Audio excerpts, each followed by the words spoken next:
इस पर आज कम से कम 10-15 साल बाद ये कारखाने में बैठा ना, तो हसनैन भाई मतलब कुछ यादें भी ताजा होगी। जैसे कि हम लोग त्योहार आई, ईद आई, शादी आई तो दूर लपेट देते थे।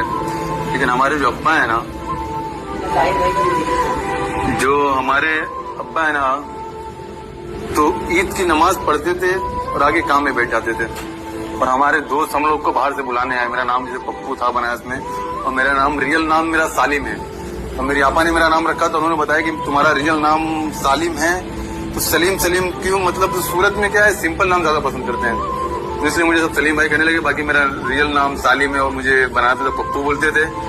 तो एक किस्सा है कि ईद की त्योहार थी, और ईद की त्योहार बहुत बड़ी होती है हम लोग में। हम सबसे बड़ी त्योहार ईद की। तो काम हम ऐसा है कि 8 दिन एकदम बंद रहता है। और हमारे अब्बा थे तो वो आए, ईद की नमाज पढ़ के भिन्ने बैठ गए। और हम लोग के दोस्त बाहर से आवाज देने आए, पप्पू पप्पू। तो मेरे अब्बा बिनते थे और बाहर निकला तो बोले, अरे यार त्योहार है, तुम्हारे अब्बा भी ने, तुम कैसा है। तो उस टाइम पे बड़ा शर्म सी फील होती थी कि हाँ यार हमारे अब्बा वो त्योहार नहीं मनाते, गिनते हैं। तो समझदारी नहीं थी, तब ऐसा लगता था बस खाना ऐसे ही खा लेते हैं, कपड़ा मिला ऐसे ही पहन लिया। मतलब अब समझ में आया कि हम लोग के अब्बा अपनी मतलब वो टाइम 8-10 बच्चे, और उसमें से मतलब लड़कियों की शादी। फिर हमारे वहाँ होता क्या है कि एक लड़की की शादी हुई, 1 साल बाद बच्चा हुआ, फिर उसमें देखौआ का सिस्टम चलता है। शादी में खर्चा हुआ, फिर देखौआ। जो गरीब फैमिली होती है हसनैन भाई, बहुत दिक्कत का सामना करना पड़ता है। फिर देखौआ, फिर उनके ससुराल में किसी की शादी हुई तो लुगा करना है। और एक बाप कमाने वाला, एक बाप, और इतनी बड़ी फैमिली रहती है हसनैन भाई, इतना आसान नहीं है। तो आज देखने बोलो आसान लगता है, इतना आसान नहीं है। अगर बात यादें करूं तो बात काफी गमगीन हो जाएगी। मतलब हम लोग की अम्मा लोग बहुत सब्र करती हैं, पर उनकी अम्मा मतलब बहुत सब्र करती हैं। सोचो तो आंख में आंसू आ जाएगा। मतलब हम लोग की अम्मा लोग इतनी झेलती है दुख दर्द, और बाप जो है मतलब इतनी मेहनत करके हम लोग को पालते हैं, फिर हम लोग बड़े होते हैं। नहीं बनेगा यार।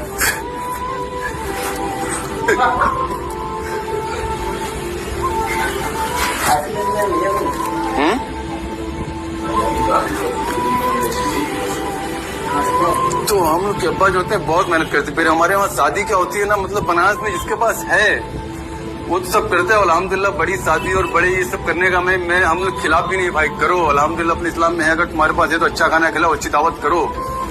लेकिन यहाँ पे जिसके पास नहीं है ना, अगर वो नहीं करे तो उसको फिर छोड़ते नहीं है। अरे इतने 2 लड़के काम कर रहे हैं, 3 लड़के काम कर रहे हैं, इतना भी नहीं छुड़ा का, इतना भी नहीं कर सकेंगे।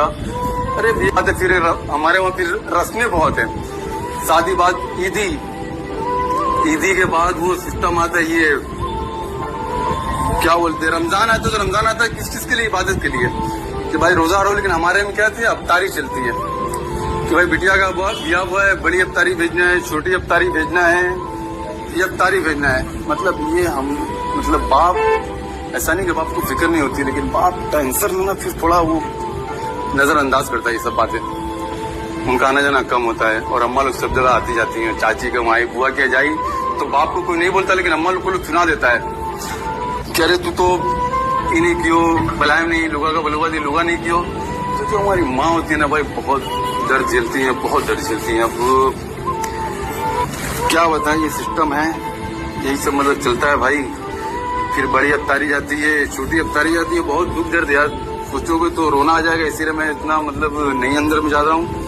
फिर वो बड़ी अफ्तारी जाती है, जामुन जाता है गिनती करके कितना जामुन है। फिर छोटे छोटे हम लोग लेके जाते हैं, और फिर वहाँ 4 आदमी वो सामान देखने वाली औरतें बैठती हैं कि वो अफ्तारी आई तो अफ्तारी देखने वाली 4 जो थोड़ी होशियार टाइप की, और मतलब थोड़ी जो चटे बोलने वाली, वो औरतें अफ्तारी लेती हैं। अब हम लोग लेके जाए, अब जामुन अगर बोल दे कि भाई 51 जामुन है, इतना हुए 51 जामुन है और इतना कुछ है, तो गिन के लिए आए होगा।